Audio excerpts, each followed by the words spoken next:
여러분 안녕하십니까? 국가 생태계 서비스 평가를 위한 국제 심포지움을 시작하도록 하겠습니다. 저는 오늘 서해를 맡은 국립생태원 생태계 서비스팀 주우영입니다. 반갑습니다. 바쁘신 와중에도 심포지움을 위해 많은 분들께서 참석해 주셨는데요. 많은 관심과 열정으로 이 자리를 빛내주시고 계시는 참석자분들께 다시 한번 감사의 말씀을 드리고 싶습니다. 이번 심포지움은 추후 환경부와 국립생태원 공식 유튜브 채널을 통해서 녹화 영상으로 제공될 예정입니다. 또한 화상회의 플랫폼을 통해 국외에 계신 동경대학교 시즈카 하시모토 교수님께서 현재 접속 중에 계시며 유엔 환경계획 전세계 보전 모니터링 센터의 클레어 브라운 박사님께서도 잠시 후 화상으로 참여해 주실 예정입니다. 온라인을 통해 함께 하고 계신 두 분께도 감사의 말씀을 드립니다.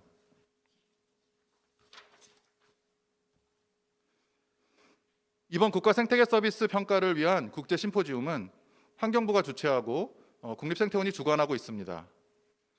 오늘 심포지움은 기후위기에 대응하고 생태계 가치를 보존하여 국민들에게 지속가능한 자연 혜택을 제공하기 위해서는 과학적이고 체계적인 생태계 서비스 평가가 필요함에 따라 생물 다양성 과학기구, 이페스 및 해외의 생태계 서비스 평가 사례 등을 공유하고 국가 생태계 서비스 평가 추진 방안을 논의하기 위하여 국내외 전문가, 환경부, 국립생태원 및 다양한 연구기관 등에서 참석해 주셨습니다. 금일 논의의 장을 위해서 국내 최초 국가 생태계 서비스 평가 추진을 위한 인식 증대와 공감대 확산의 계기가 마련될 수 있기를 바랍니다. 그럼 본격적인 발표에 앞서서 개회식을 진행하도록 하겠습니다. 먼저 국민의례가 있겠습니다. 모두 자리에서 일어나 앞에 있는 국기를 향해 주시기 바랍니다.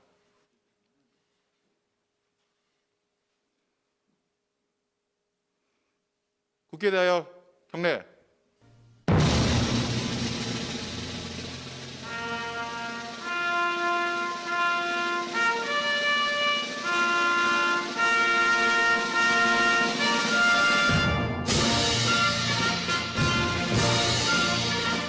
나는 자랑스러운 태극기 앞에 자유롭고 정의로운 대한민국의 무궁한 영광을 위하여 충성을 다할 것을 굳게 다짐합니다.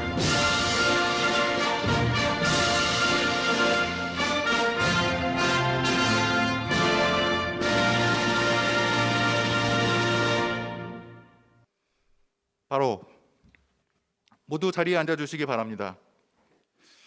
애국가는 시간 관계상 생략하도록 하겠습니다.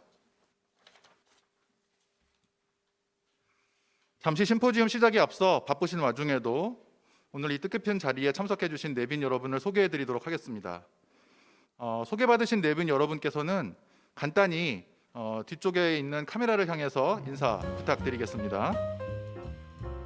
오늘 심포지움을 주최해 주신 환경부 김종률 자연보전국장님께서는 2부 세션에 참석하실 예정이며 환경부 강성구 자연생태정책과장님 참석해 주셨습니다. 큰 박수 부탁드리겠습니다.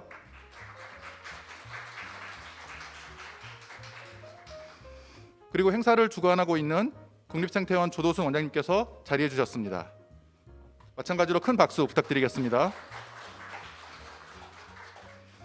이어서 국립생태원 차진열 조사평가 연구본부장님 참석해 주셨습니다. 큰 박수 부탁드리겠습니다. 심포지움의 주제 발표를 위해서 한국환경연구원 안소은 선임연구위원님과 한국해양수산개발원 남종호 선임연구위원님 참석해 주셨습니다. 큰 박수 부탁드리겠습니다. 이어서 심포지움 토론의 좌장을 맡아주실 국립생태원 서창한 실장님께서도 자리해 주셨습니다. 박수 부탁드리겠습니다. 그리고 토론을 위해서 한국환경연구원의 이현우 선임연구위원님, 시립대 박찬 교수님, 국립공원연구원 허화경 선임연구위원님, 자연국민시탁 황은주 이사님께서 참석해 주셨습니다. 큰 박수 부탁드리겠습니다.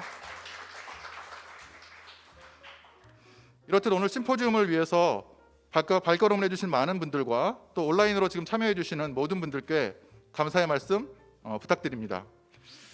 이어서 오늘 심포지움을 주관하고 계신 국립생태원 조도순 원장님을 모시고 개회 인사 말씀을 청해 듣도록 하겠습니다. 큰 박수로 환영 부탁드리겠습니다. 안녕하십니까. 반갑습니다. 국립생태원장 조도순입니다. 먼저 바쁘신데도 불구하고 국가 생태계 서비스 평가를 위한 국제 심포지엄에 참석해 주신 많은 분들께 깊은 감사의 말씀을 드립니다. 그리고 이 행사를 주최해 주신 환경부와 귀한 시간을 내어서 참석해 주실 김종률 자연보전국장님, 이페스 평가와 국제정책 방향에 대해 소개해 주실 유넵 WCMC 클레어 브라운 박사님, 일본의 평가 사례에 대해 발표해 주실 동경대 시즈카 하시모토 교수님, 주제 발표를 해주실 환경부의 강성구 자연생태정책과장님, 한국환경연구원의 안소원 박사님, 한국해양수산개발원의 남정호 박사님을 비롯하여 발제자와 토론자 분들께도 깊이 감사드립니다. 올해 환경부와 국립생태원이 추진하는 국가 생태계 서비스 평가는 우리나라의 생태계와 생물 다양성이 국민에게 제공하는 다양한 혜택을 평가하고 현재 상태를 과학적으로 진단하여 생태계 서비스 가치에 대한 국민의 인식을 증진하고 생물 다양성 전략 및 자연환경 보전 기본 계획 등 국가 자연환경 정책 수립의 핵심 자료와 근거를 제공할 것으로 기대합니다. 오늘 개최되는 이 심포지엄은 우리나라의 생태계 서비스 평가를 위해 국제사회의 연구 동향과 해외 사례를 통한 시사점을 도출하고 국내 각 분야에서 추진 중인 생태계 서비스 평가를 공유하며 전문가들의 고견을 듣는 자리로 준비되었습니다. 지난 2020년 5월 유럽연합이 발표한 생물다양성 전략 2030에서도 생물다양성과 생태계 서비스 가치에 대한 표준화된 평가 방법을 개발하여 자연의 가치를 지속적으로 측정하고 통합하겠다고 강조한 바가 있습니다. 또한 올해 하반기에 개최될 생물다양성 협약 15차 당사국 총회에서 aichi 타겟 후속으로 포스트 2020 생물다양성 전략 체계가 승인될 예정인데, 현재 제시된 생물다양성 전략 체계 안에도 생태계 서비스 유지 및 증진은 중요한 목적 중 하나이며 21개의 실천 목표 중 4개가 지속 가능한 생태계 서비스 이용을 포함하고 있습니다. 현재 전 세계적으로 주목받고 있는 기후변화와 수자원 문제, 미세먼지와 같이 국민 건강과 직결된 각종 환경 문제와 사회적 문제를 종합적으로 해결하기 위해 우리 생태계가 가진 가치를 과학적으로 평가하고 생태계와 생물 다양성 보존을 위한 노력이 필요한 시기입니다. 국립생태원은 이번 심포지엄을 시발점으로 국가 생태계 서비스 평가를 통해 우리나라 생태계 가치의 파악 및 관련 정책 도출을 위한 기반 마련에 힘쓸 것입니다. 저는 오늘 여기에 모여주신 여러 연구기관의 전문가들과 학계의 교수님들, 그리고 환경부의 정책 결정자들과 이 프로젝트를 뒷받침할 국립생태원의 연구원들이 일치 단결하여 유의미한 결과물 도출에 기여할 것임을 믿어 의심치 않습니다. 오늘 행사에서 다양한 분야의 의미 있는 발표와 토론이 성공적인 국가 생태계 서비스 평가에 힘을 실어줄 수 있을 것으로 기대합니다. 마지막으로 코로나19로 엄중한 시기에 한자리에 모여 국가 생태계 서비스 평가를 추진하게 된 바 건강과 행운이 늘 함께 하시기를 기원합니다. 고맙습니다.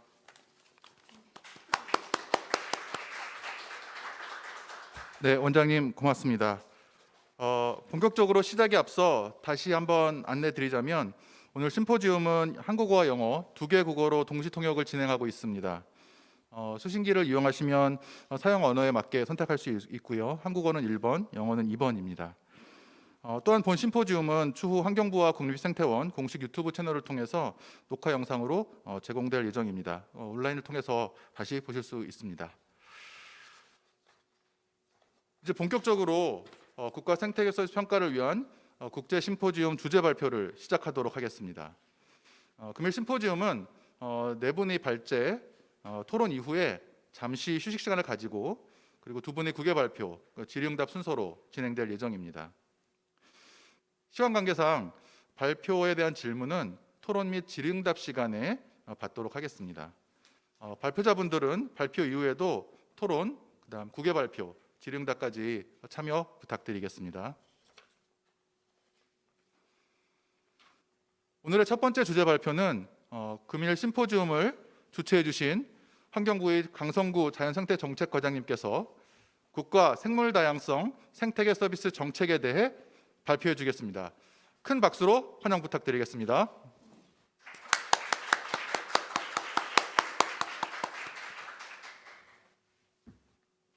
안녕하십니까. 좀 전에 인사드린 환경부 자연생태정책과장입니다. 오늘 환경부는 생물 다양성이나 생태계 서비스의 중요성에 대한 인식을 높이고 관련 지식 기반 정책에 대해서 대응하기 위해서 오늘 이 자리를 생태원과 같이 마련했습니다. 저는 오늘 발표를 통해서 간략하게나마 서식지 보호지역 또는 생태 녹지를 중심으로 자연보전국 업무 추진 방향에 대해서 공유하고자 합니다.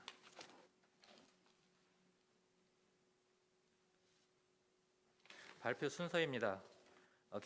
기후위기 포스트 코로나 시대의 도래에 대해서 살펴보고 해외 정책 현황 및 동향, 그리고 우리 정부에서 추진하는 국가 생물다양성 생태계 서비스 정책 추진 방향에 대해서 공유하겠습니다. 첫 번째, 기후위기 포스트 코로나 19 시대의 도래를 살펴보면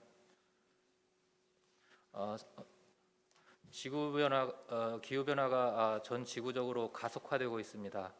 산업화 이후에 지구의 기온 상승 속도가 그 이전에 비해서 5배에서 12배까지 증가하고 있다는 것을 IPCC에서는 보고하고 있습니다. 세계 곳곳에서 이상 기후 현상이 이에 따라서 발생하고 있습니다. 1919년에서 20년 사이에 전 세계 기후 이상 기후에 대해서 정리를 해봤는데요. 프랑스나 스페인 같은 경우는 19년 6월 폭염으로 인해서 관측 사상 최고 기온인 45.9도씨까지 온도가 올라가고 있습니다. 미국 같은 경우는 20년 여름에 최고 기온을 갱신하면서 캘리포니아 지역에 역대 두 번째 큰 규모의 산불이 발생하고 있고, 우리도 금년에 이런 유사한 현상이 일어나고 있습니다. 기후위기는 곧 생태위기로 연결이 됩니다. 기후위기로 인해서 폭염, 홍수, 가뭄 등이 일어나고 지상, 해양 식생에 영향을 미치며 해수면 상승, 사막화 등이 가속화되고 있습니다. 이에 따라서 야생생물 생태계가 파괴되고 있고 경제 인명 피해, 식량 위기, 일반 주민들에게는 생활 기반 상실이 일어나고 있으며 생태계의 건강성은 급속히 악화되면서 코로나19 등 생태계 보건상 혼란까지 일어나고 있습니다. 전 지구의 생물 다양성이 급감하고 있는데 과거 50년간 생물 다양성 지수를 살펴보면 68%까지 감소하고 있는 걸로 나타나고 있습니다.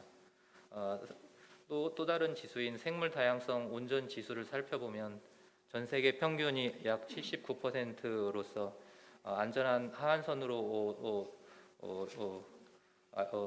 간주하고 있는 90%보다도 훨씬 낮은 수준으로 떨어지고 있으며 이 추세가 계속적으로 악화되고 있는 상황입니다. 이러한 전 지구적 생물 다양성 감소의 원인은 남획, 서식지 악화 및 변화, 서식지 감소가 주요 원인으로 나타나고 있습니다. 이러한 기후 위기가 생태 위기면서 동시에 경제 금융 위기로 변화하고 있습니다. 기후 변화가 경제 금융 시장의 안전성을 위협하고 있는데 기후 리스크로 인해서 자연의 재해가 일어나고 생태계가 파괴되면 실물 경제에 타격을 입힙니다. 이에 따라서 국가적 경제 금융 위기를 초래하고 있습니다. 해외 정책 현황 및 동향에 대해서 살펴보겠습니다. 국제사회에서는 기후 생태 위기에 대응하기 위한 노력을 가속화하고 있는데요. 유러피안 그린 딜을 2019년에 수립해서 2030년까지 온실가스 감축 목표를 강화하고 2050년까지 탄소 중립을 달성하겠다고 계획을 세우고 있습니다. 그리고 생물 다양성이나 순환 경제 등 분야별 세부 전략을 마련하였습니다. EU 차원에서 다이버시티 스트래티지 4 2030 계획을 수립을 해서 자연 복원 목표를 설정하고 법제화를 통해서 구속력을 담보하면서 야생 생물, 특히 멸종 위종 관리와 외래종 위협 감소 추진을 주요 목표로 해서 전략을 수립하고 있습니다.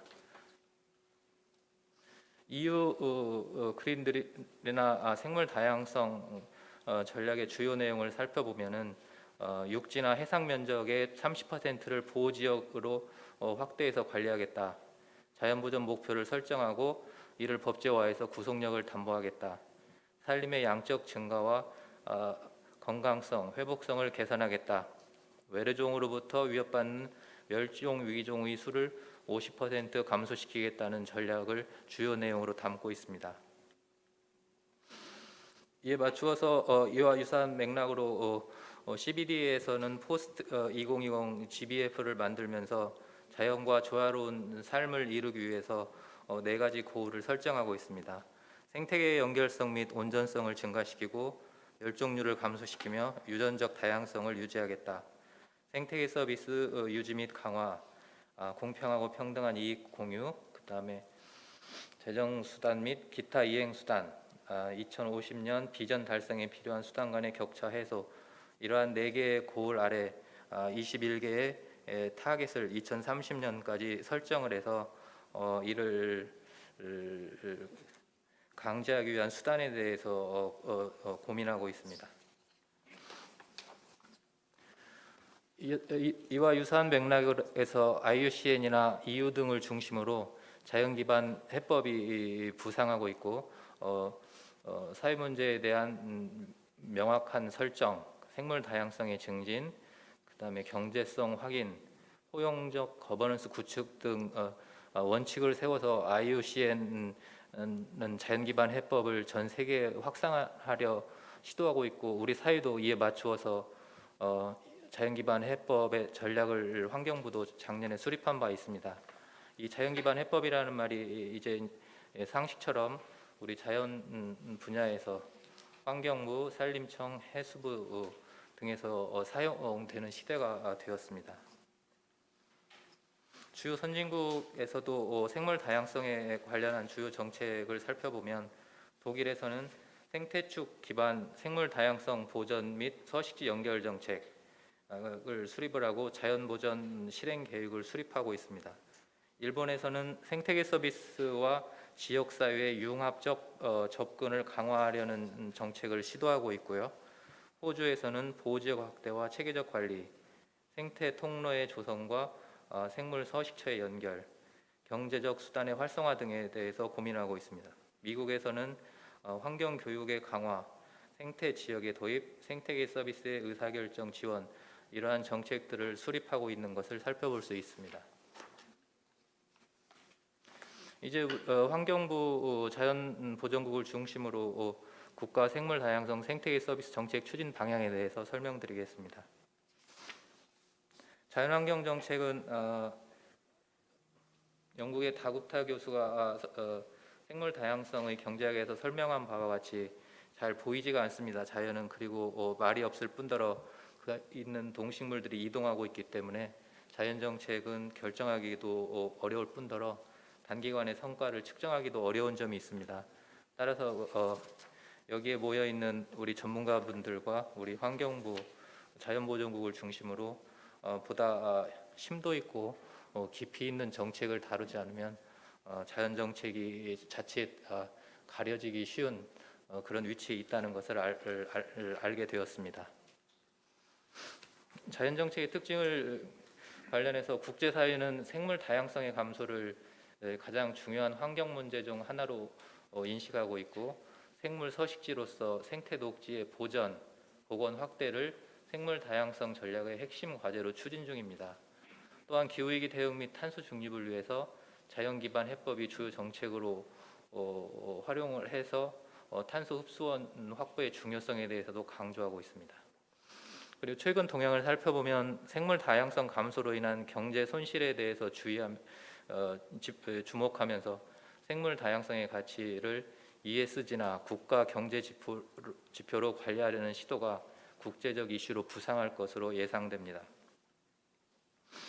이러한 정책 방향에 맞춰서 몇 가지 동향이 있는데, 자연자본 재무정보 공개라는 금융 기업 전문가 CBD 등이 공동으로 참여하는 얼라이언스에서는 자연자본 관리는 기후위기 대응의 당위적인 과제이며 자연자본 공개는 생물 다양성을 보호할 수 있는 시장 개혁 기반 해결책을 도출하는 핵심이라고 언급하고 있습니다.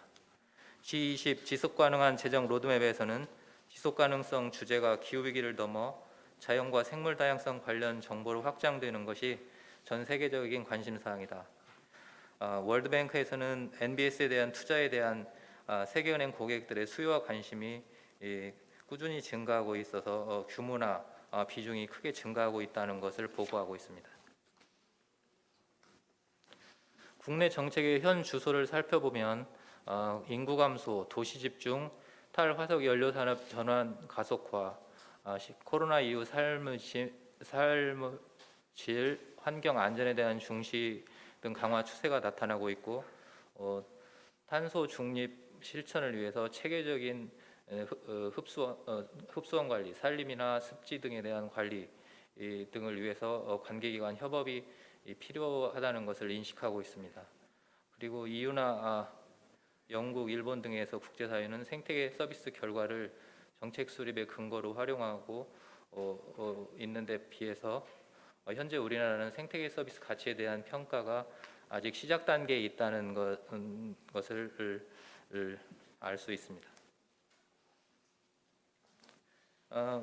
자연보전국 환경부 정책 추진의 핵심 목표에 대해서 이 다음 슬라이드부터는 순차적으로 설명드리겠습니다.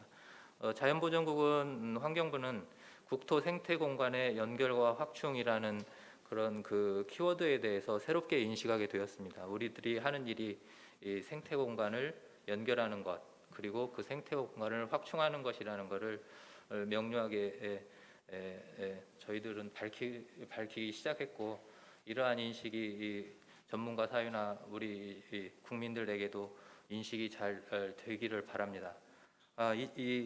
과거에 우리 선조들이 18세기에 신경준 실학자가 백두대간을 이렇게 그린 바가 있는데요. 백두대간을 통해서 우리 생태 축은 자연스럽게 저 지리산에서부터 백두산까지 끊어지지 않고 연결되는 것을 알 수 있습니다. 그런데 이러한 생태 축이 도시개발이나 도로, 철도 등에 인해서 이제 단절되고 있는 것에 대해서 이제 겨우 인식하게 되었고, 그것을 연결하는 방안 또는 끊지 않고 도로나 철도, 도시를 만드는 방안에 대해서 보다 더 고민해야 될 때가 된 것 같습니다.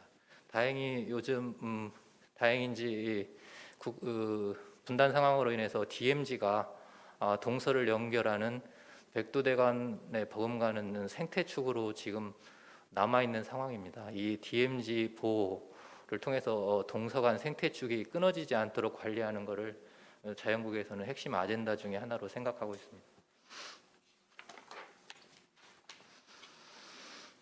생태녹지의 복원, 보존 확대를 통해서 국민 생활 생태 공간의 연결을 확충해야 되는데, 전 국토 훼손지 현황 데이터베이스를 올해부터 준비해서 23년까지 구축하고자 합니다. 이러한 데이터베이스가 구축되어야 체계적인 복원 및 생태축 연결이 추진 가능한 걸로 예상되고 있습니다. 그리고 국제 공고에 따라서 국토 대비 30%까지 국가 지역 보호 지역을 확대하는 것을 30년까지 우리도 맞추어서 이를 진행해야 되는 상황인데 상당히 도전적인 과제가 되겠습니다. 다음으로 국제 기준에 부합하는 체계적인 토지 부문 탄소 흡수 배출 관리 체계를 만들어서 탄소 중립 이행을 지원해야 됩니다. IPCC 가이드라인에 따라서 토지 부문, 토지 이용 부문에 대해서 탄소 흡수 배출량에 대해서 보고 측정 검증 체계를 23년까지 구축해야 되는데 이에 맞추어서 환경부는 주도적으로 관련 부처와 협업하면서 24년 UNFCCC 경년 투명성 보고서 작성을 주도해 나가고자 합니다. 생태계 서비스 가치 평가를 토대로 국가 생태계 서비스를 확대하고자 합니다. 최초로 국가 생태계 서비스 가치 평가 부분적으로 산림이나 해양이나 또는 일부 국립공원 등에서 생태계 서비스 가치 평가가 진행되고 있는데 이를 묶어서 오늘 이 자리를 출발점으로 해서 국가 생태계 서비스를 묶어서 평가하는 것을 올해부터 5년 정도 해서 완결성을 높이고자 합니다.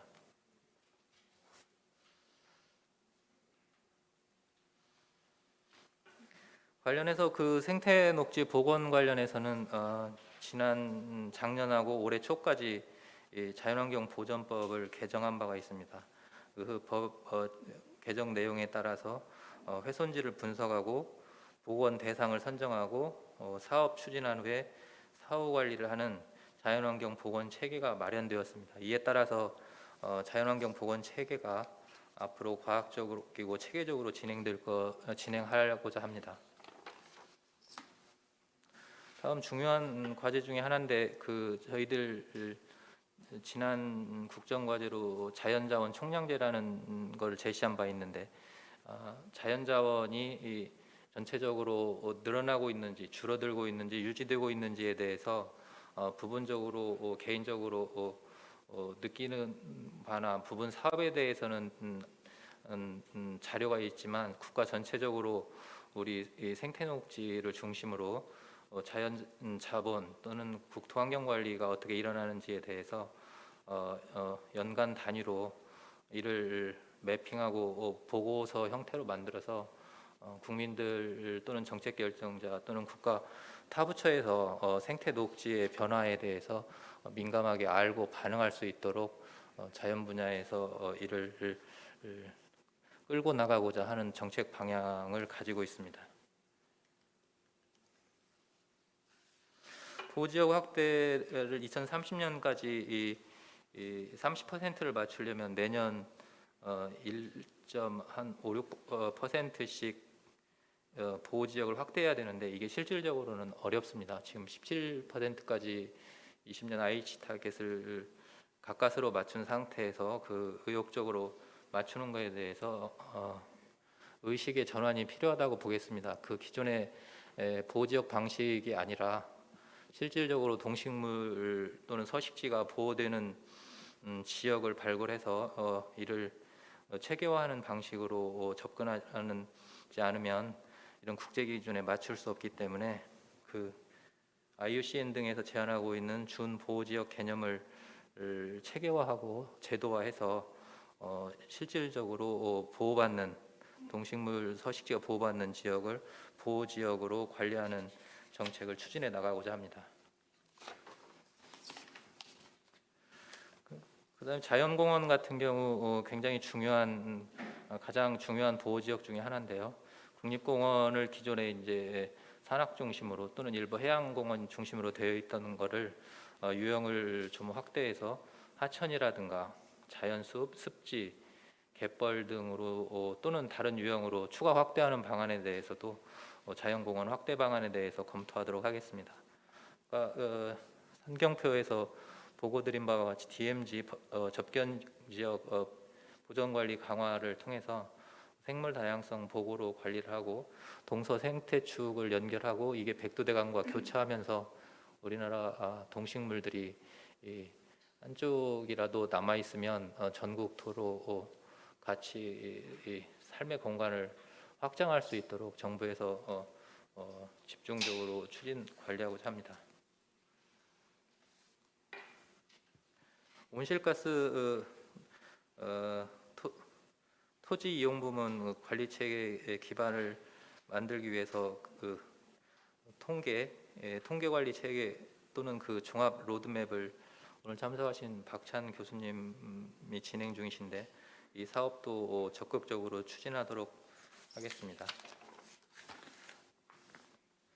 특히 온실가스 토지 부문 토지 이용 부문 관리에 있어서 간과하기 쉬운 부분이 이제 생물 다양성이 유지되는지, 생물 다양성과 기후 변화가 상승 효과가 있는지 상쇄 효과가 있는지에 대한 분석이 반드시 필요한 데 비해서 우리 사회 이에 대한 민감성이 낮습니다. 따라서 저희들은 탄중이나 탄소 중립법을 집행하는 과정에서 이에 대한 지속적인 문제 제기와 그 타부처 설득 또는 전문가 이해 등에 대해 이해도를 높이기 위해서 노력하고 있습니다.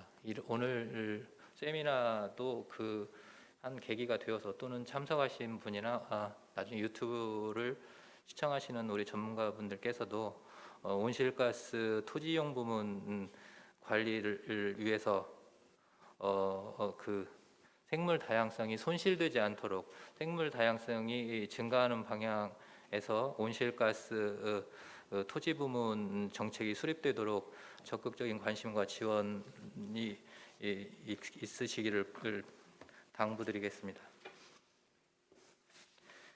마지막으로 오늘 하려는 그 국가 생태계 서비스 가치 평가 및 정책적 활용 강화입니다.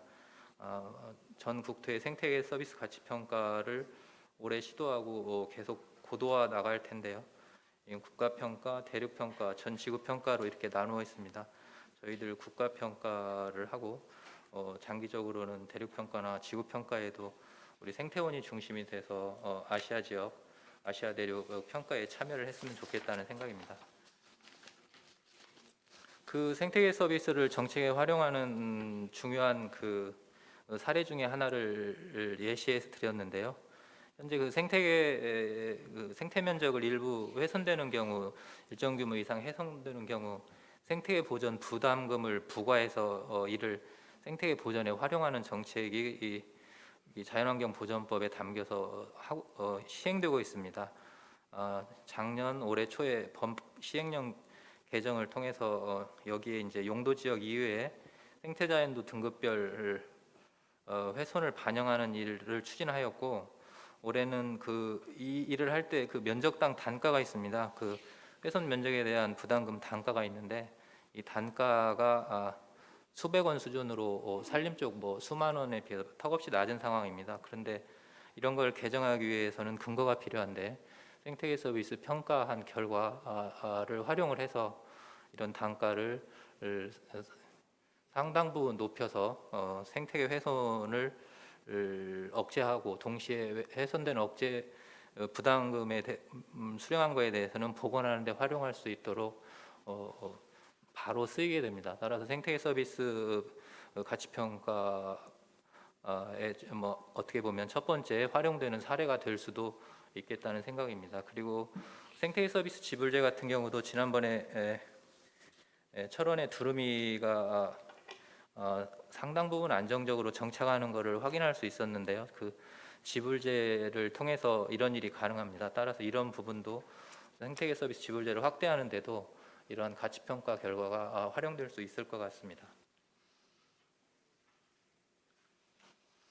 이상 저희들이 추진하고 있는 정부 정책에 대해서 공유드렸습니다. 자세한 거는 토론 시간에 추가로 같이 토론해 보도록 하겠습니다. 감사합니다.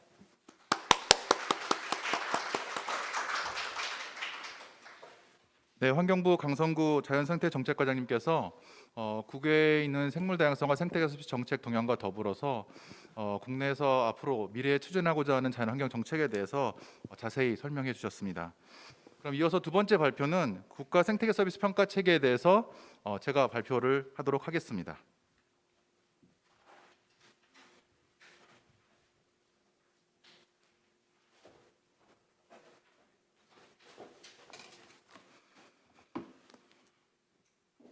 네, 처음에 소개드렸듯이 저는 국립생태원은 생태계 서비스 팀을 맡고 있는 주우영입니다. 오늘 저는 그 국가 생태계 서비스 아까 그 환경부 자연생태정책과장님께서 말씀하셨듯이 국가 생태계 서비스 평가를 이제 올해부터 추진하고 하는데요. 그 추진하고자 하는 여러 가지 배경이라든지 그리고 그렇게 평가를 추진하고자 하는 추진 체계나 계획 이런 부분들에 대해서 말씀드리고 그리고 여러분들의 의견을 조금 듣는 시간을 갖도록 하겠습니다. 네, 말씀드리는 순서는 국가 생태계 서비스의 여러 가지 배경과 그다음에 목적 그리고 생태계 서비스 평가 체계가 무엇인지 그리고 거기에 사용되는 지표들 이런 것들에 대한 부분들을 좀 소개해드릴 예정이고요.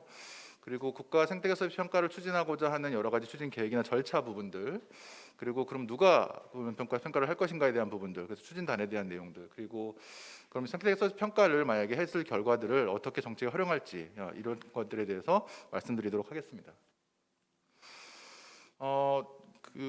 첫 번째 발표 때와 마찬가지로 국제사회는 지금 자연 생태계에 있어서 또 기후 변화, 기후 위기에 대한 대응과 특히 생물 다양성의 여러 가지 손실을 막고자 하는 다양한 노력들을 하고 있습니다. 거기에 따라서 전지구 평가뿐만 아니라 각 국가별로 다양한 생태계 서비스 또는 생물 다양성에 대한 평가가 이루어지고 있는 상황인데요.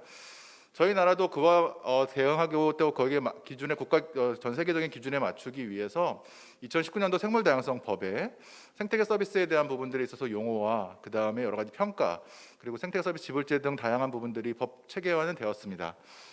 하지만 아직까지는 여러 가지 부처별로 생태계 서비스가 파편화돼서 조금 이루어지고 있는 상황이고요. 그리고 생태계 서비스에 대한 용어에 대한 부분들도 아직까지 인식이 조금 미흡한 편입니다. 따라서 이렇게 전 국토를 대상으로 하는 전체적인 아우르는 생태계 서비스 평가를 통해 가지고 첫 번째로는 국가에서 하고 있는 여러 가지 생물 다양성 전략이나 중요한 자연환경 기본계획과 같은 것들을 지원할 수 있는 중요한 기초 자료를 만들어내는 것이고요. 그리고 이런 것들을 통해서 특히 오늘 이 자리를 더불어서 앞으로도 이런 것들을 통해서 대국민 인식이 조금 더 증진되고 생태계 서비스의 중요성이 강조되는 그런 계기가 됐으면 하는 바람입니다. 국가 생태계 서비스 평가라는 것은 이런 것들을 평가를 주기적으로 함으로 인해서 평가를 아까 저희가 지난번 이제 국정과제기도 했던 자연자의 총량제 부분인데요. 결국은 우리가 모니터링을 할 수 있어야 되는데 자연자산 또는 자연 생태계 서비스에 대한 부분들을 정량적으로 측정을 할 수 있어야 되는데요. 그런 것들을 통해서 정책이 지원하고 정책들에 대한 목표로 수립이 가능해집니다. 거기에 가장 핵심적인 부분들은 전 세계적으로 결국 노넬로스에 해당됩니다. 저희가 탄소 중립이라는 것도 결국은 탄소 배출을 결국은 우리가 더 이상 하지 않겠다라는 2050년까지 하겠다는 목표와 똑같이 생물 다양성 또는 이런 생태계 서비스에 대한 가치 부분들을 더 이상 손실을 없게 하겠다. 이 부분이 가장 지금 큰 목표이고 비전입니다. 그 노넬로스를 만들기 위해서는 지금까지 여기 그 파란 선에 보시면 그 전까지는 저희가 했던 많은 부분들은 자연 생태계 서비스를 저희가 보존하거나 이런 노력들을 많이 했지만 환경 영향 평가라든지 일부 보건들을 통해서 저감하거나 일부 조금 완화했지만 계속적으로 생물 다양성에 있는 가치를 플러스로 만들지는 못했습니다. 계속적으로 마이너스를 할 수밖에 없었던 상황인데요. 그래서 향후 이런 것들에 대한 부분들을 저희가 여러 가지 지금 생물 다양성으로 인한 여러 가지 문제들을 해결하기 위해서는 자연자원에 있어서의 여러 가지 상세 부분들, 자연자원 총량제를 비롯해서 옵셋을 해야 되고 더 나아가서는 추가적인 노력들, 아까 말씀드렸던 그런 지불제와 같은 그런 중요한 긍정적인 인센티브를 통해서 자연자원에 대한 부분들을 획기적으로 늘려야 되는 부분들이 없으면 이 노넬로스는 하기가 어렵다라는 것들이 바로 중요한 부분들이었고요.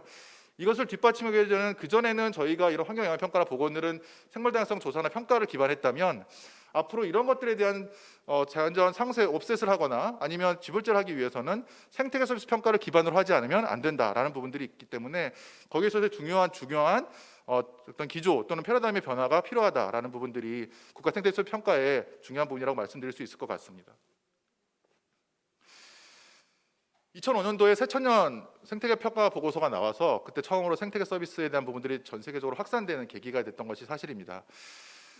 그런데 이제 그 이후로 약 15년 뒤가 지나서 이런 그 생물 다양성과 생태계 서비스에 대한 국제 기구, IPCC와 같은 기후 변화 기구와 같이 그런 국제 기구가 2012년도에 생겼고 그 기구로부터 약 130개국에 있는 당사국들이 모여서 전지구 평가 보고서라는 것들을 전문가들이 쓰고 2019년도 5월에 최종적으로 승인을 하였습니다. 그 보고서에 보시면 약 한 참여한 저자들만 해도 여기 한 500명 정도 가까이 되고요. 그 다음에 뭐 15,000개 이상의 어떤 중요한 문헌들이 사용됐는데요. 중요한 내용들은 지금에 있어서의 생태계 서비스가 어느 정도 기여를 했고, 특히 지금 물질적인 부분들은 많이 증가했지만 조절 서비스라든지 문화 서비스에 대한 부분들이 상당히 감소가 있었으며, 특히 자연 자산에 있어서의 산림의 감소, 습지의 급격한 감소, 그다음에 800만 종 중에서 100만 종이 멸종위기에 처한다는 이런 내용들이 중요한 보고서로 담아서 이런 것들이 그 포스트 2020 GBF의 여러 가지 전략과 주체적인 실천 타겟을 수립하는데 중요한 기초 자료가 됐던 게 사실입니다. 그 보고서에 보시면 18가지 생태계 서비스가 나오는데요. 그 중에서 조절 서비스가 10개, 그다음에 공급 서비스가 4개, 그다음에 문화 서비스가 다시 또 4개 이렇게 이제 구분되어 있는데, 플러스 상향되는 사설표가 그 서비스가 과거 50년 동안 증가됐다는 것을 의미합니다. 그래서 공급 서비스, 오른쪽 위에 있는 공급 서비스는 계속적으로 상향하는 것을 보여주고 있지만 메디컬 쪽을 빼군요. 나머지 있는 조절 서비스와 그다음에 문화 서비스 부분들은 모든 것들이 급격하게 감소하거나 감소하는 추세에 있다라고 보고하였습니다. 이런 것들이 결국은 국가 생태계 서비스를 평가를 하는 데 있어서 중요한 저희가 받침이 되는, 기반이 되는 연구들을 제시하고 있고요. 그럼 국내에서는 저희 생태원 또는 지금 여기 오시는 KI, 그 다음에 KMI, 또 산림과학원을 비롯해서 다양한 부처에서 각각별로 생태계 서비스에 대한 연구들을 진행을 하고 있습니다. 저희 생태원에서는 저희가 과거 수년 동안 생태계 서비스를 어떻게 평가할 것인가에 대한 평가 체계를 마련하는데 좀 더 많은 연구들을 했습니다. 그래서 그와 관련된 모든 일반적으로 적용할 수 있는 가이드라인이라든지 또는 지역 스케일에서 어떻게 생태계 서비스를 평가하고 지도를 구축할 것인지, 그리고 습지라든지 이런 보호지역 내에서 생태계 서비스를 어떻게 평가할 것인지에 대한 부분들에 있는 체계 부분들을 연구를 많이 했고요. 이런 것들을 바탕으로 해서 저희가 생태계 서비스를 과연 할 때 그럼 어떤 내용들을 가지고 평가를 해야 되냐. 그래서 그것을 할 때 대부분 아까 전지구, 이페스와 같은 전지구 평가도 그렇고 다른 스케일에서도 평가도 그렇고 이런 컨셉츄얼 프레임워크라는 개념 체계를, 개념 틀을 잡아야 되는데요. 그 개념 틀을 크게 두 가지로 볼 수 있을 것 같습니다. 왼쪽에 보시는 것은 캐스케이드 모델이라고 해서 생태계 서비스를 어떻게 측정하고 가치화할 것인가에 대한 부분입니다. 그래서 맨 왼쪽에 있는 것들은 자연 자산과 자연에 대한 생물 다양성에 해당되는 부분들인데, 이 생물 다양성이 갖고 있는 여러 가지 구조라든지 기능이라든지 과정에 대한 부분들을 연구를 통해서 그것들이 생태계 서비스에 만드는 데 기여를 하고 있고, 그렇게 생산된 생태계 서비스가 다시 오른쪽 끝에 있는 인간의 삶의 질과 편익에 혜택을 주는, 이렇게 되는 것들을 측정하고 각각마다 지표별로 측정하고 가치화하는 것들이 중요한 캐스케이드 모델이라면, 이런 것들을 이제 기본적으로 메저먼트하고 이밸류에이션이라고 얘기를 할 수 있습니다. 하지만 우리가 말하는 국가 생태계 서비스 평가라는 것은 어세스먼트라고 얘기를 하려면 지금 오른쪽과 같은 이페스에 있는 컨셉츄얼 프레임워크가 필요합니다. 이것을 보시면은 여기 캐스케이드 모델이 지금 아래쪽에 네이처부터 시작해서 왼쪽에 있는 생태계 서비스, 그다음에 맨 위에 있는 굿 퀄리티 오브 라이프 같은 그런 인간 삶의 질과 같은 것들은 밸류에이션을 한다면, 이것들을 시간차마다 계속 누적을 시키고 모니터링을 한다면 생태계 서비스가 아까 같이 감소되는지 증가되는지를 알 수 있고, 그러면 감소와 증가시키는 중요한 변화 동인 드라이버에 해당되는 부분들이 오른쪽에 있는 것과 같은 직접적이거나 간접적인 원인에 대해서 저희가 파악이 된다면, 이런 원인들을 우리가 제거하거나 감소시키기 위한 정책적인 노력이나 우리가 무엇을 해야 될지, 가운데 있는 것들, 인스티튜션이라든지 여러 가지 정책들, 이런 것들을 만들어내는데 기여할 수 있다. 그래서 이러한 것들을 각각에 대해서 평가를 하고 상황들을 과정들을 합의하는 이런 것들이 바로 전체적인 과정들이 어세스먼트에 해당한다. 그래서 이런 것들이라고 볼 수 있습니다.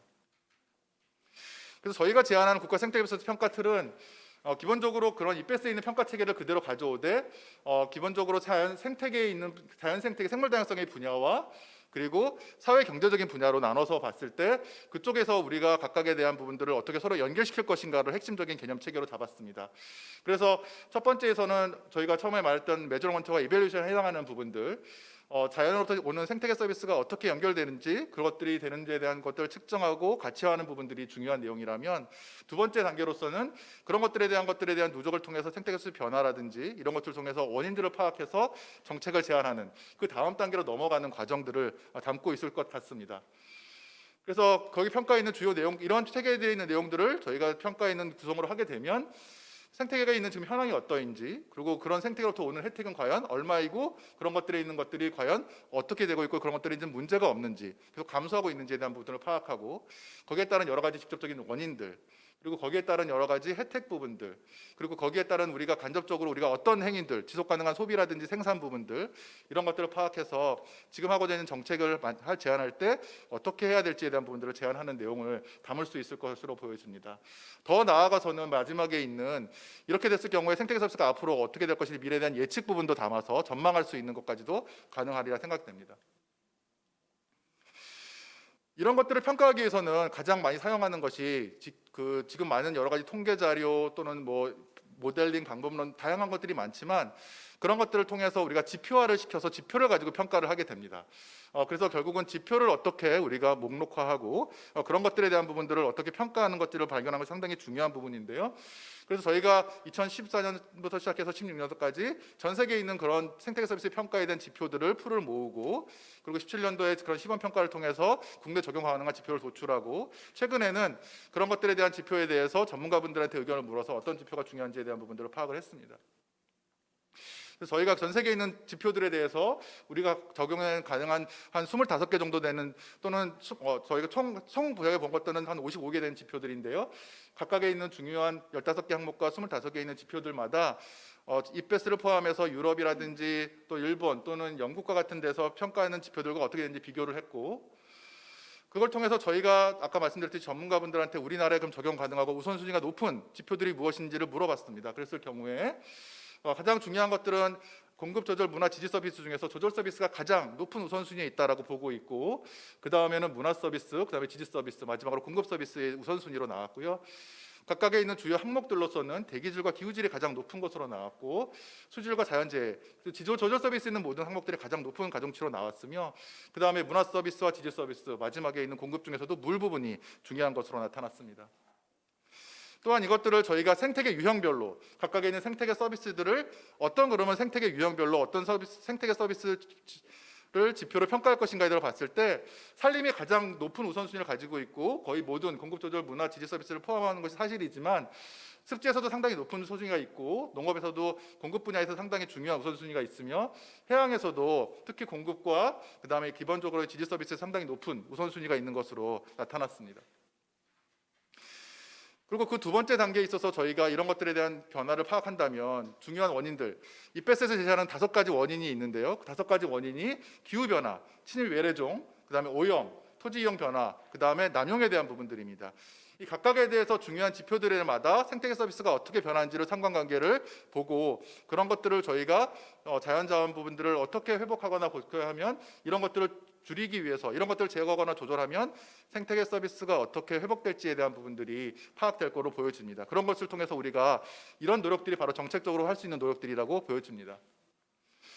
그 우선순위를 본다면 아까 토지 변화의 중요한 부분들이 아까 자연선택 정책과장님께서는 중요한 아까 토지 피복의 변화를 말씀해 주셨는데 그중에서 습지에 대한 부분들이 도시가 얼마나 늘었는데 그만큼의 습지가 줄은 부분들, 지금 우리나라 국토에서 1%도 안 되는 습지가 남아 있는 부분들, 이런 것들이 중요한 이제 것들이 나오게 될 것이고요.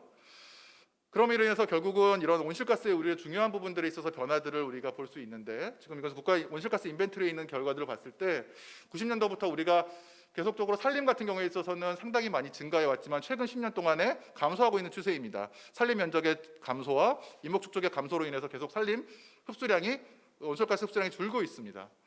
그 다음에 나머지 있는 그린 초지라든지 그 다음에 농경지 그리고 일부 다른 모든 육지를 포함해서 봤을 때 최근에 있어서의 어떤 온실가스 탄소 흡수율은 계속해서 감소하고 있는 추세라고 보고 있습니다. 이런 것들에 관한 관계들이 결국은 생태계 서비스와 중요한 원인들, 드라이버의 관계들을 파악할 수 있는 단서가 되지 않을까 보여집니다.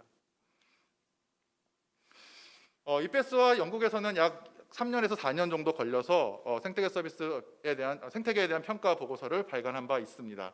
영국은 2011년도에 그다음에 이페스는 2019년도까지 발표했습니다. 대부분의 여기에 많은 부처 있는 전문가들과 그다음에 NGO, 그다음에 시민들이 모여서 각각에 있는 중요한 지금까지 발견된 내용들을 합의를 하고 도출을 해서 보고서를 쓰는 작업들을 거치고 최종적으로 당사국 또는 중요한 이해 당사자들이 모여서 승인하는 그런 과정을 거쳤습니다. 그래서 저희 나라 같은 경우에서도 저희가 추진하고 있는 국가 생태계 서비스는 2030년까지 두 단계 평가를 할 생각으로 하고 있습니다. 우선 1단계 평가는 2024년도까지 생각을 하고 있는데요. 2024년도까지는 국가생태계에서 지금 현재 수준이 어떤지 진단하는 보고서를 내고 싶고, 그 다음에 그 후로 두 번째 2030년도까지 되는 연도까지는 그걸 바탕으로 해서 생태계에서 앞으로 미래를 예측하는, 전망하는 그런 평가 보고서를 내는 방향으로 했으면 어떨까라고 제시하고 있고, 거기에 따라서 1단계, 특히 올해 첫 번째는 1차 평가에서는 1단계로 먼저 올해 그 생태계 구성 가능한 지표들을 대상으로 해서 국가 생태계 서비스의 가치가 얼마인지를 파악하는 것, 그리고 향후 2025년도까지는 아까 말씀드린 어세스먼트에 해당되는 그런 중요한 변화 원인이라든지, 그 다음에 그걸 통해서 정책적으로 할 수 있는 제한 부분들, 이런 것들, 지금 하고 있는 정책과의 평가하는 부분들, 이런 것들을 담으면 좋을 것 같습니다. 그래서 방금 말씀하셨던 부분들이 이제 22년도, 23년도부터 시작되는 이 두 단계에 나눠져서 현재는 올해는 평가 체계라든지 그 가치 평가에 대한 부분들, 23년도와 24년도에는 변화에 대한 부분과 동의에 대한 부분들이고요. 그리고 올해는 그런 것들에 대해서 중요한 평가 틀을 만들고, 그 다음에 물리적인 양을 측정하고 가치 평가하는 부분들을 중요한 작업반을 만들어서 작업반을 운영을 할 생각이고, 그런 것들을 포럼을 통해서 서로 논의하고 합의할 생각입니다. 그래서 이런 것들을 통해서 우리가 작업반을 운영할 예정이고요. 그 다음에 저희가 생각하는 그 전체적인 24년까지 생각하는 국가생태계 평가 보고 24년부터 평가 보고서는 저희가 이베스라든지 다른 연구 보고서와 같은 그런 저자단을 꾸리고 발간위원을 구성을 해서 하는 방식으로 발전해 나가기를 계획을 세웠습니다. 마지막으로 생태계 서비스가 그러면 이렇게 만들어진 것들은 어떻게 활용하느냐? 이것은 지금 이 타임라인은 보시면 CBD가 중요한 생물 다양성 전략을 수립하는 그런 타임라인이라고 보시면 될 것 같습니다. 2010년, 2020, 12년 전까지는 대부분 GBO라는 그런 보고서를 통해서 국가 생물 다양성 전략들을 하게 됐습니다. 하지만 2019년도를 보시면 입제스에 있는 글로벌 리포트가 나오면서 그 내용을 바탕으로 해서 포스트 2000 GBF가 도출되는 그런 과정들을 거치고 있습니다. 마찬가지로 우리나라도 그렇다면 이런 국가 생태계 서비스 평가를 통해서 그런 평가 결과들이 우리나라에 있는 중요한 국가 기본법들, 생물다양성법에 있는 생물다양성 전략이나 또는 자연환경 기본계획, 그리고 녹색법에 있는 탄소 지속가능 발전 기본계획과 환경정책 기본법에 있는 그런 계획들에 있는 중요한 자연환경과 관련된 중요한 그 계획들을 지표로 제시하고 그런 것들을 목표를 정량적으로 제시할 수 있는 것을 제시하지 않을까 싶습니다. 그래서 저희가 생각하는 부분들은 이렇게 해서 2030년도까지 국가 생태계 서비스 평가 체계를 구축하고 계속적인 평가를 통해서 이렇게 역량을 강화시켜서 국가에 있는 자연 자원을 정량적으로 측정하고 가치를 계속적으로 누적시켜서 자연 자원이 실제적으로 논앤로스에 가까워지도록 노력하는 데 기여할 수 있으면 좋겠습니다. 이상으로 발표를 마치겠습니다. 고맙습니다.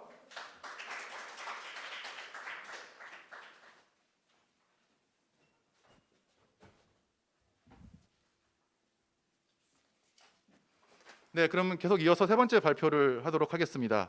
세 번째 발표는 생태계 서비스 가치 추정 시스템 구축 현황, 환경가치 종합 정보 시스템 에비스를 주제로 해서 한국환경연구원 안서훈 선임연구위원님께서 발표해 주시겠습니다. 큰 박수로 환영 부탁드립니다.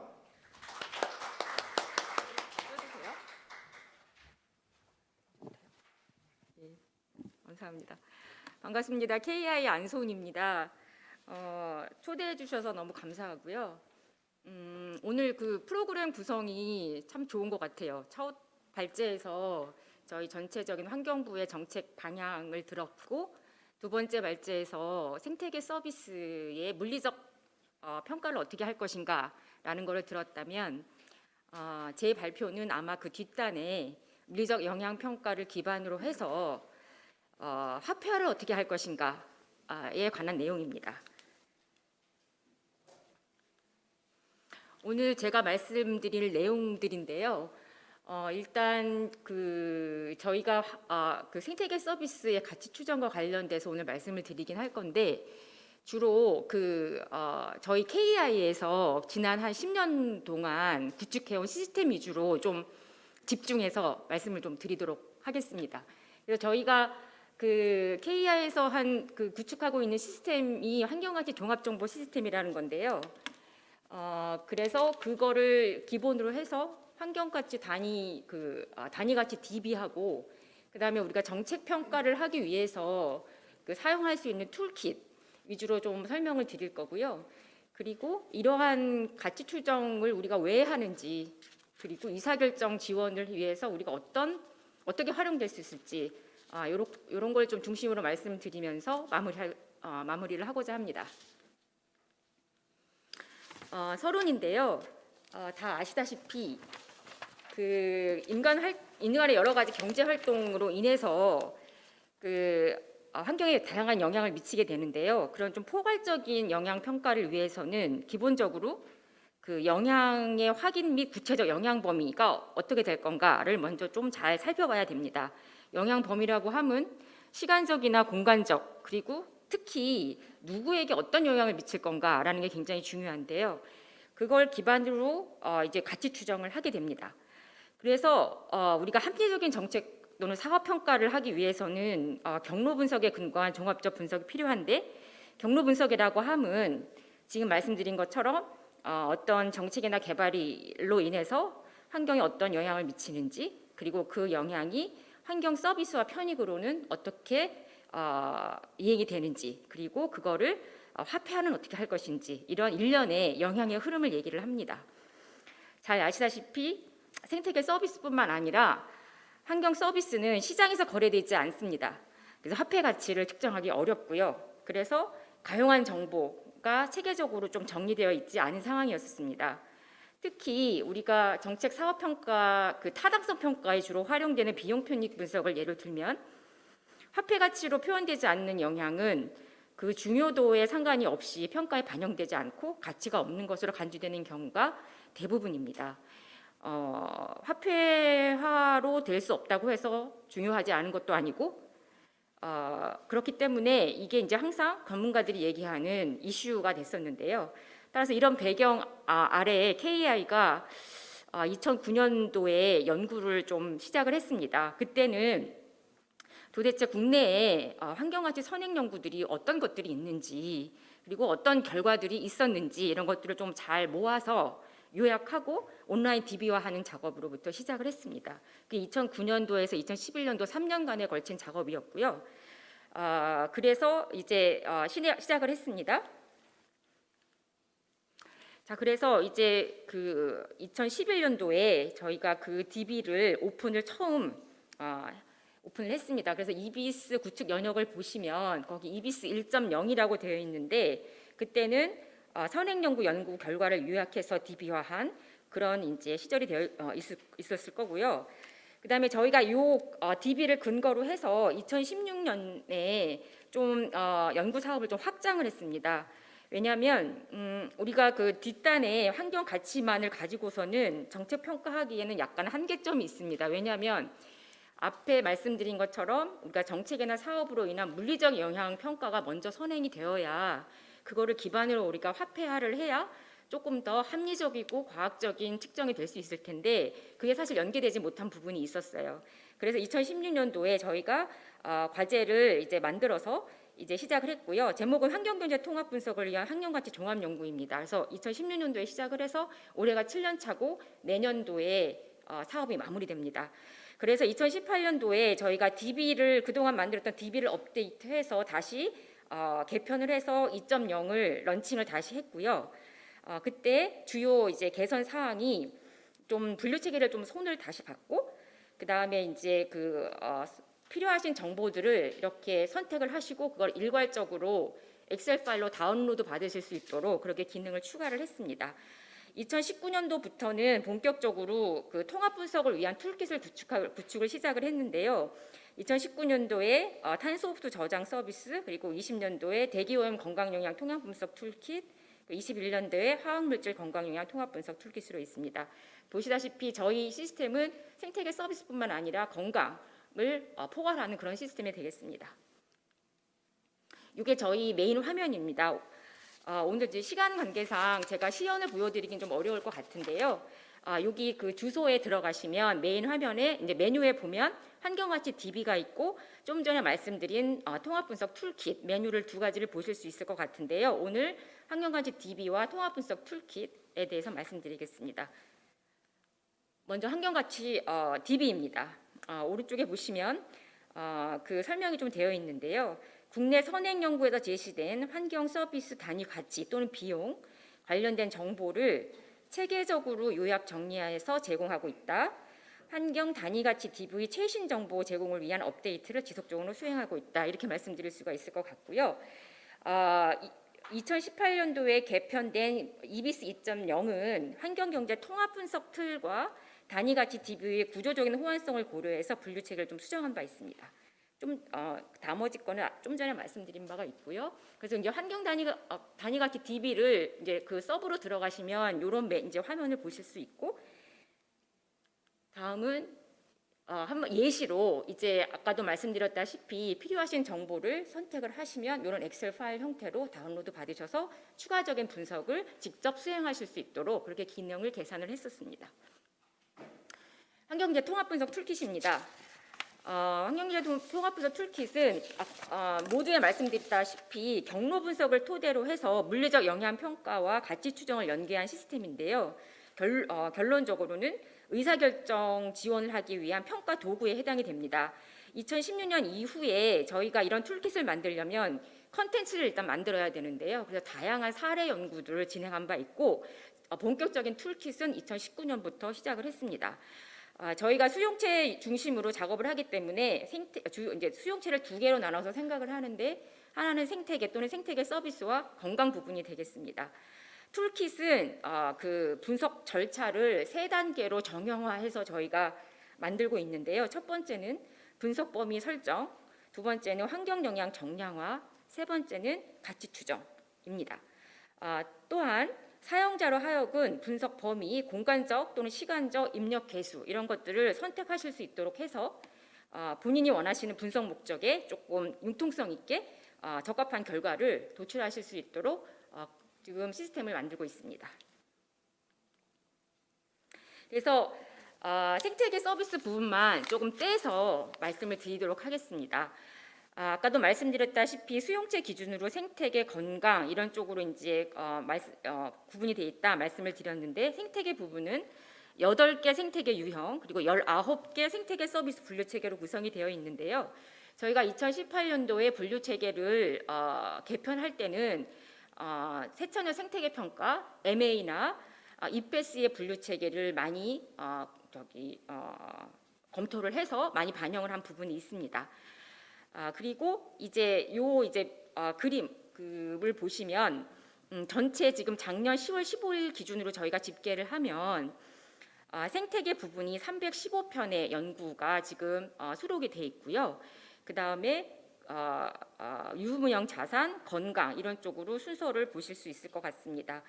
그 가로 안에 있는 숫자들은 실제적인 가치 추정치 숫자인데요. 기본적으로 같은 동일한 하나의 연구에서 다양한 생태계를 다루시기도 하고 또 여러 개의 가치 추정치를 제공하고 계시기 때문에 그것들을 이제 합하면 한 1,438개 정도의 추정치를 저희 DB에 보유하고 있습니다. 물론 이게 중복돼서 이렇게 저기 하는 것들이 많아서 합계가 일괄적으로 맞지는 않습니다. 그래서 이게 이제 그 생태계 서비스 유형별 단위 가치를 좀 만들어서 저희가 그 표 형태로 좀 정리를 해본 내용인데요.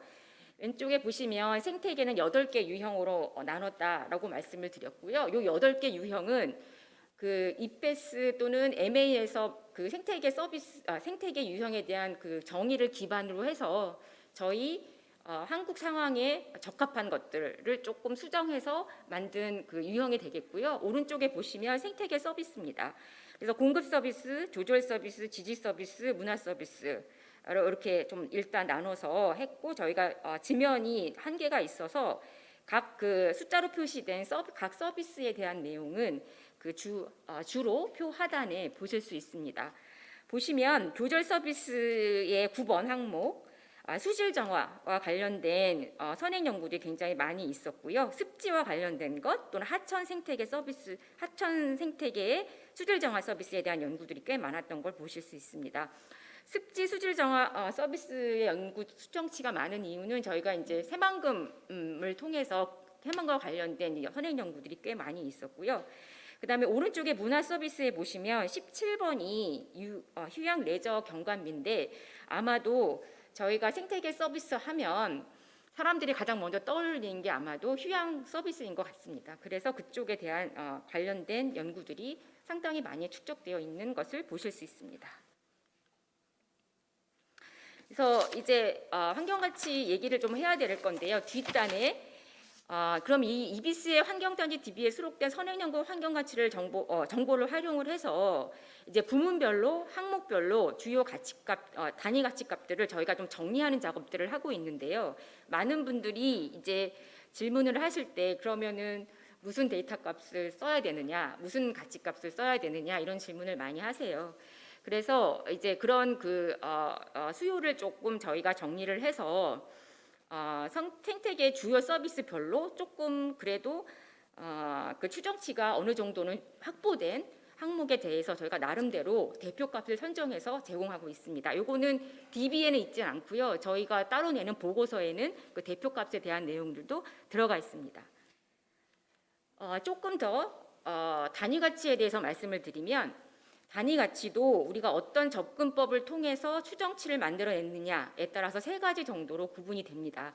첫 번째는 가격 기반이고요. 두 번째는 공급 기반, 세 번째는 수요 기반입니다. 가격 기반은 뭐 잘 아시다시피 시장이 존재하면 가격을 우리가 관찰을 할 수가 있기 때문에 당연히 가격을 쓰는 게 맞고요.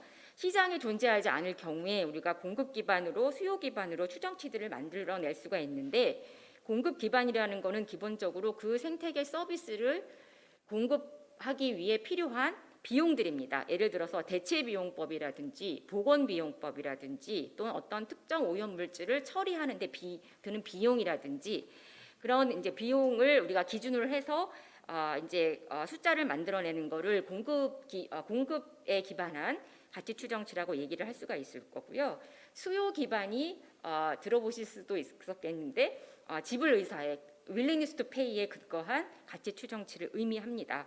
원래 이론적으로는 그 수요 기반 WTP에 기반한 가치 추정치가 사실은 이론적으로 가장 가치의 개념과 맞아 떨어지는 숫자이기도 합니다. 그렇지만 공급 기반의 숫자들도 굉장히 정책적인 수용성은 높습니다. 왜냐하면 공급 비용에 근거하기 때문에 원단위라는 게 존재를 하거든요. 그래서 확실한 원단위가 있기 때문에 정책적인 수용성 차원에서는 오히려 WTP보다도 잘 활용될 수 있는 측면도 있습니다.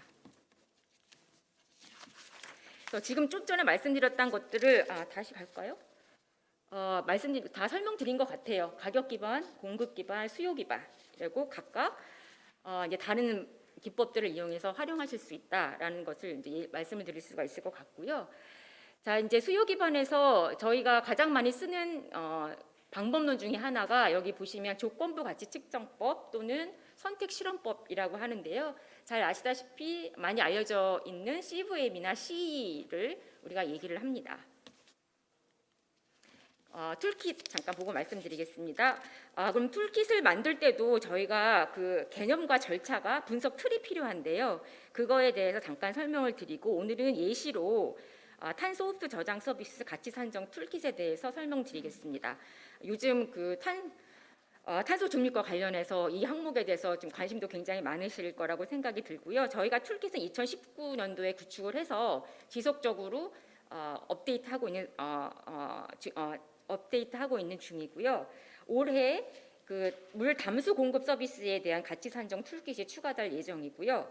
그다음에 생태계가 그 영양 물질, 질소나 인을 저류하는 그런 기능에 대해서는 올해 하반기부터 좀 작업을 시작해서 내년 상반기까지 해서 좀 툴킷을 완성해 볼 생각을 갖고 있습니다.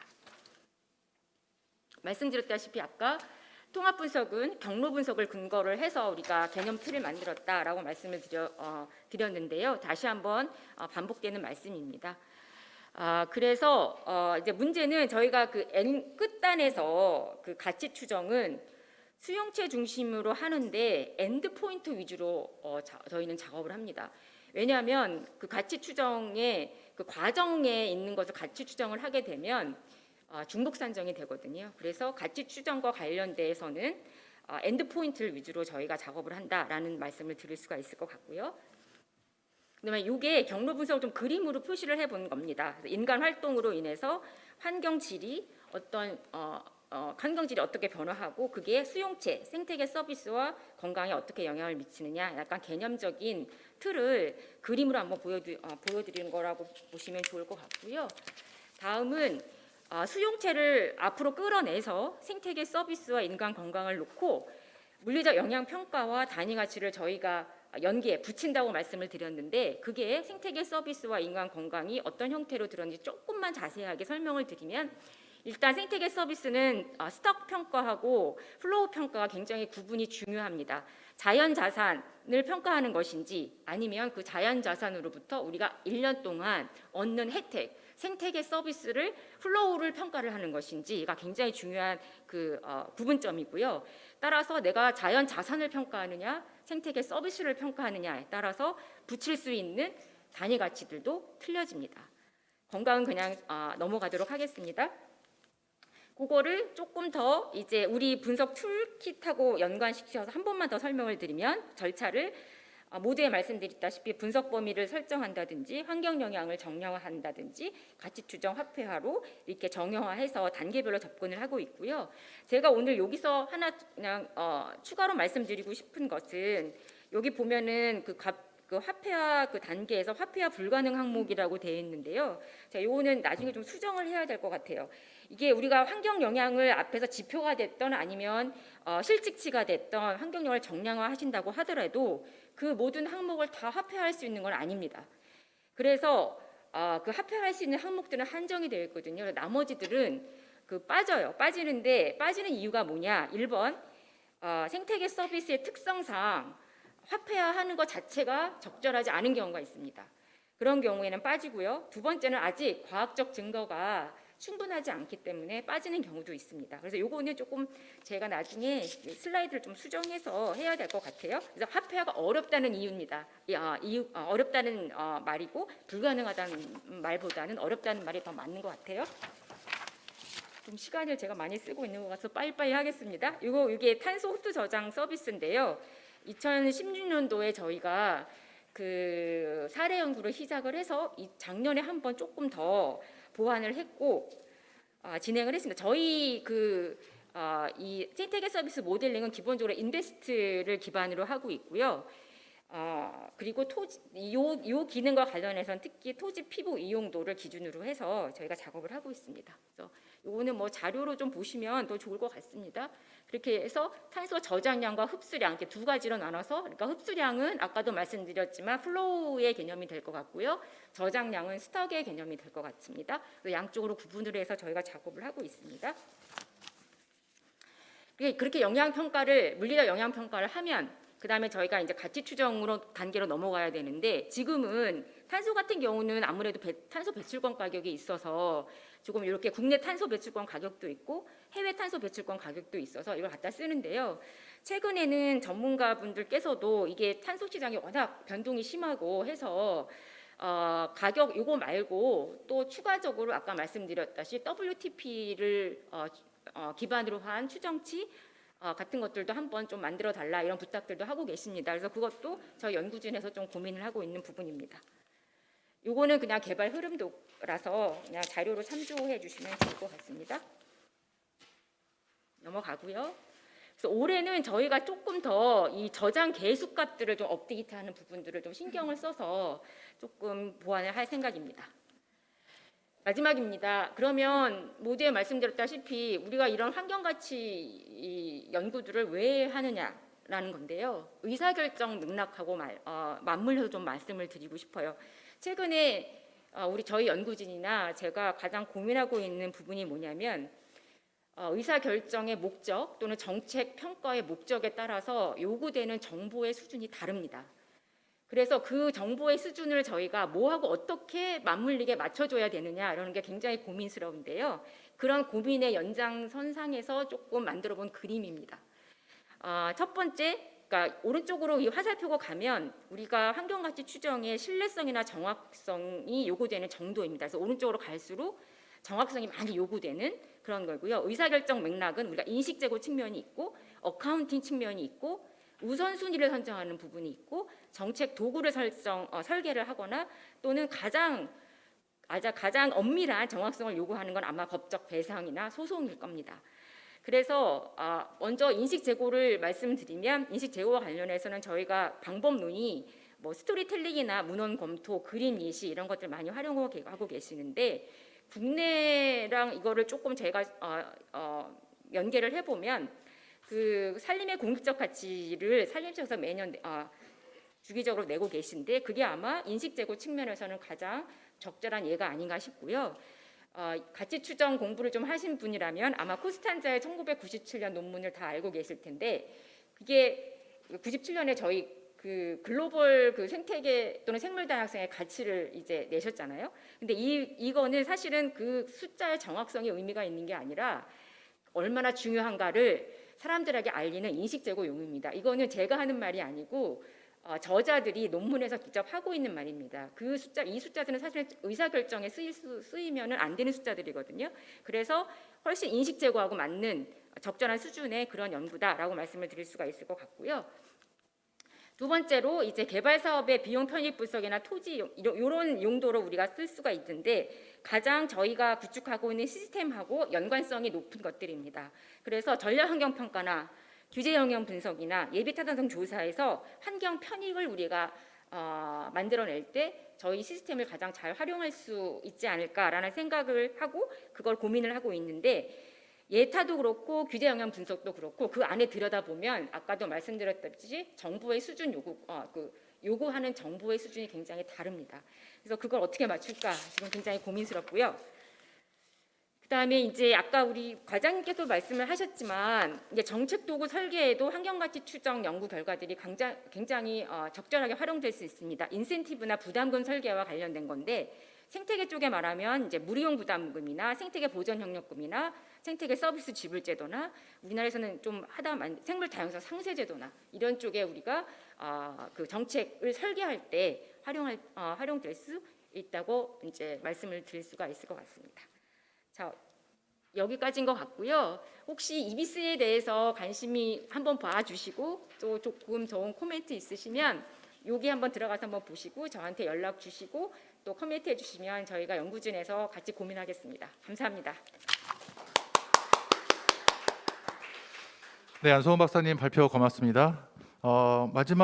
오늘 주제 발표 마지막으로서 해양 생태계 서비스 평가 개발 사례를 중심으로 한국해양수산개발원의 남정호 선임연구원님께서 발표해 주시겠습니다. 박사님 저도 그렇고 안성 박사님께서 시간을 조금 많이 사용해서 아주 컴팩트 있게 조금 발표 부탁드리겠습니다. 박수로 부탁드리겠습니다. 예, 방금 소개받은 한국해양수산개발원 남정호입니다. 인사하고 나니까 1분 30초 남았는데요. 그때까지 끝내라는 얘기 말씀인 거죠? 너무 하시는 거 아니에요? 예, 이게 사실 농담을 하더라도 이 마스크 때문에 제 모양이 안 보이잖아요.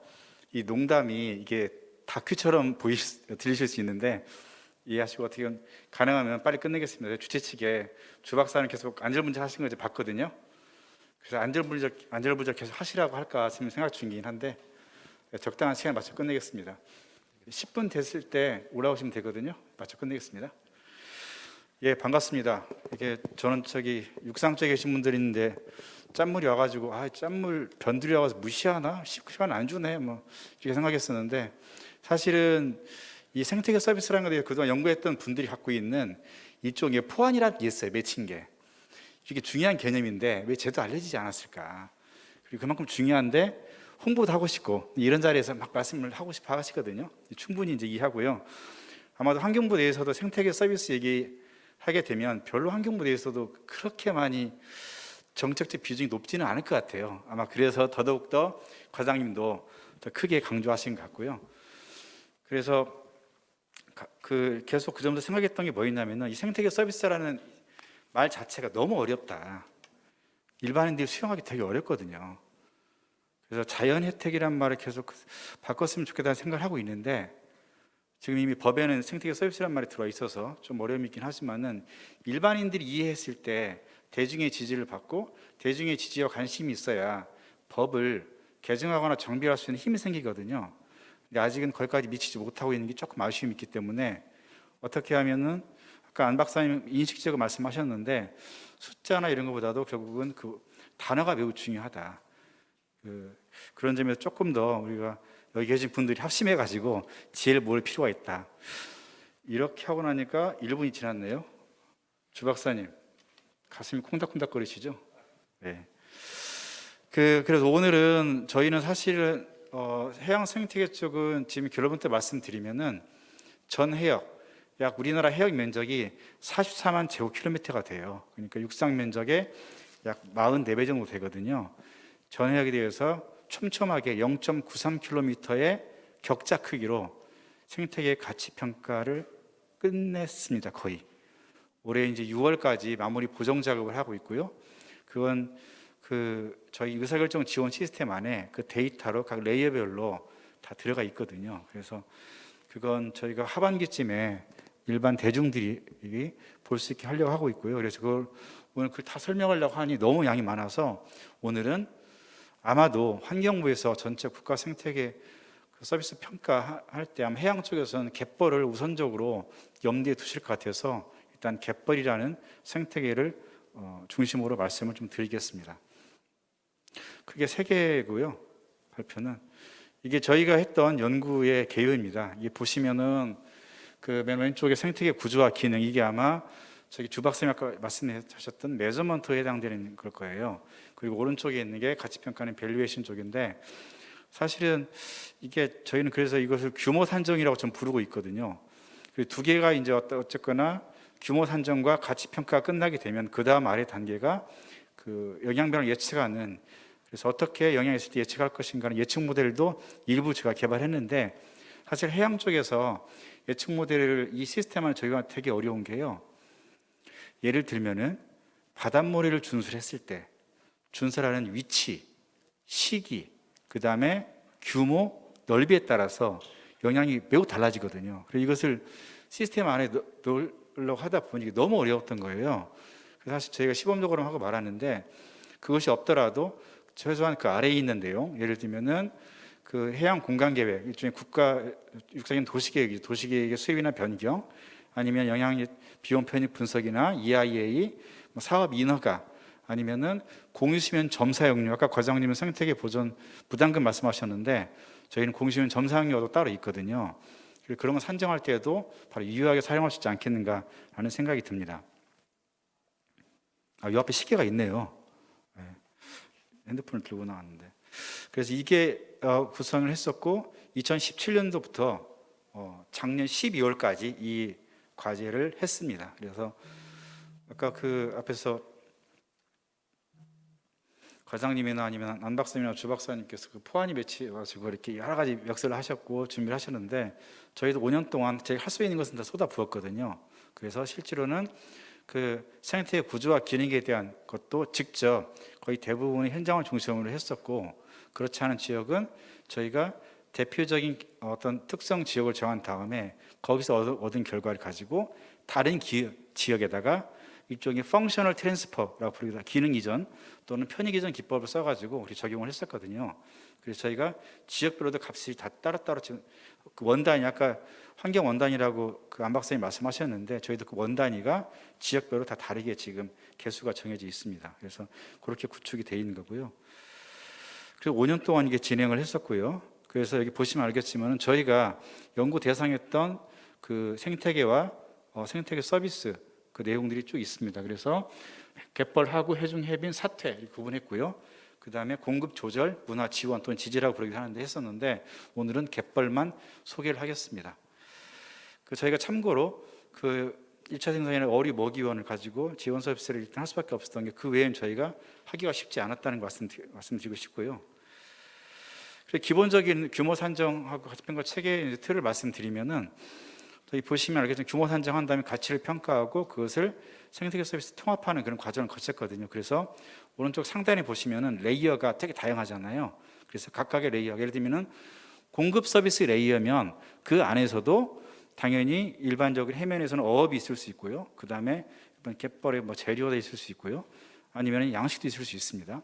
조절도 마찬가지로 정화 기능도 있고, 그다음에 재해 저감 기능도 있고요. 탄소 흡수 기능이 있는데 그것도 다 레이어가 하위 레이어가 있습니다. 그래서 대분류 레이어, 중분류 레이어까지, 소분류 레이어까지 다 저렇게 해서 저 레이어로 지금 다 구성되어 있거든요. 이 시스템 안에. 저걸 통합하게 되면은 평면적으로 봤을 때 단위 면적당 가치가 지역별로 다 다르게 나타나는 거죠. 이게 기본적인 저희가 했던 컨셉이었고요.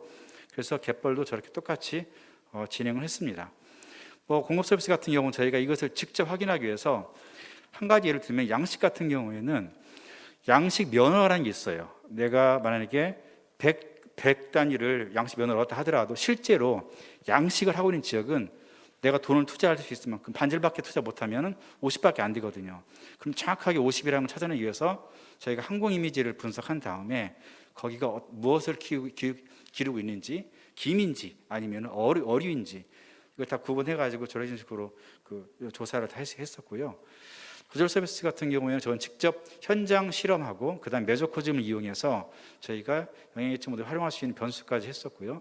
재해 저감 같은 경우에는 저기 지금 낙동강 하구 지역에 있는 그 일종의 모래톱인데 모래톱이 있을 때 없을 때를 놓고 없을 때의 어떤 그 방파제의 건설 비용 이건 대체 비용법을 써서 저희가 했었고요. 그래서 어떤 경우에는 대체 비용법, 어떤 경우에는 주로 문화 서비스 같은 경우에는 저희가 그 WTP를 이용한 저희는 주로 CE를 썼습니다. 그렇게 해서 가치 평가까지 다 했었고요. 어떤 경우 실험을 직접 하기도 하고 했었습니다. 그래서 이렇게 해서 이제 저희가 이렇게 해서 전국 단위로 다 저렇게 뭐 정화 기능이랑 저희가 다 만들어냈고요.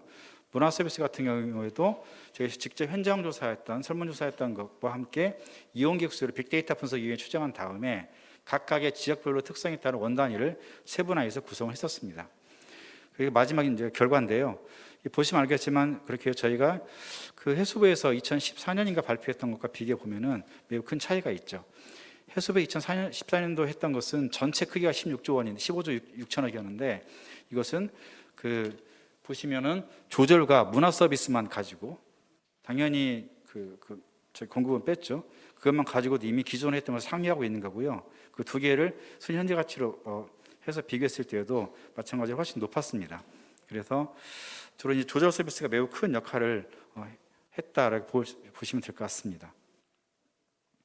그래서 이걸 이제 그 다른 것과 한번 비교해 본다면 쉽게 이제 국민에 설명하려고 할 때 본다면은 그 문화 서비스 같은 경우 해양과학교육관 울진에 있는데요.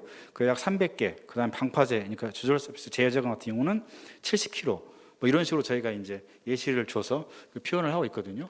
그다음에 그 오염물질 정화 같은 경우에는 전국 하수시설 유지 관리 비용의 뭐 예를 들면 6배 이상, 뭐 이런 식으로 저희가 이제 이걸 인포를 만들었는데 아직 뭐 보도 자료는 뿌리곤 했었고 신문에까지 나긴 했었습니다. 이렇게 해서 전국을 저렇게 다 이렇게 했거든요. 그래서 이 전체를 대상으로 관내를 전체를 이미 다 만들어냈고요. 그리고 저런 내용들과 함께 비용 편입 분석이 가능하게 한 그런 의사결정 지원 시스템 만들어냈고요. 그래서 나중에 이제 공개가 되면 일반인들은 그냥 커서를 갖다 대서 동그라미를 그리든 세모를 그리든 이 시스템 안에서 뭔가 작동만 하게 되면은 그 가치가 얼마인지가 딱 표현이 되는 거고요.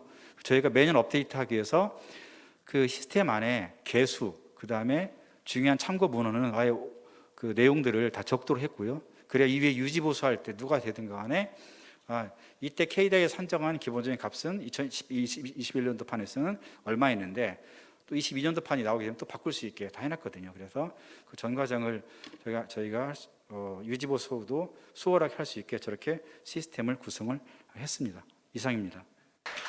네, 고맙습니다. 네, 남정호 박사님 그 짧은 시간에 핵심 내용을 잘 전달해 주셔서 정말 감사드립니다. 이것으로 모두 그 주제 발표를 들어보았습니다. 수고해 주신 발표자분들께 다시 한번 큰 박수 부탁드리겠습니다.